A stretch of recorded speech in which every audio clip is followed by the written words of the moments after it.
IFM News. IFM News. IFM News. Lokal.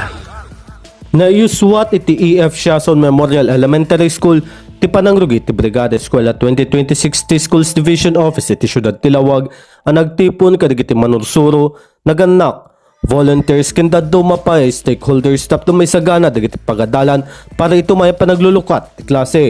Sagun kay ni Dr. Joan Corpus, Schools Division Superintendent ti DepEd Lawag City Division, nakasagana dan para iti panaglulukat ti klase ito no Hunyo 8 gaputan na sayang katmet 10 nagiti aktibidad ti Brigada Eskwela iti nagduduma pagadalan iti syudad.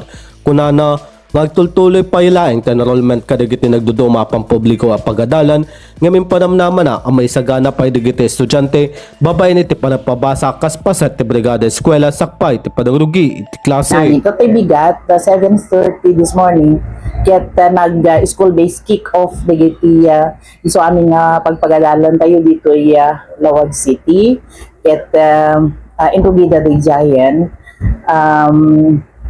Sa kami may amin dito ay EF Siason, tuloy data na week-long school's preparation.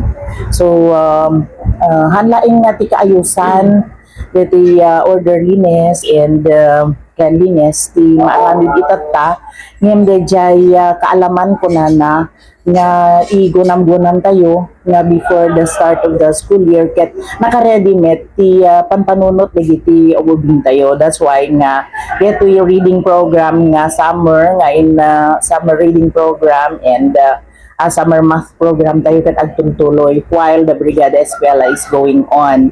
Kabayatan na inpasingkadmet ni Dr. Corpus nga awan ti pagkurangan digiti classrooms iti Siyudad Tilawag isuan na kasagana digiti eskwelaan ang mangawat kadigiti estudyante iti daytoy a panaglulukat klase. Para iti IFM News, Idol Rain Santos tatak IFM IFM News. IFM News. IFM News. Lokal.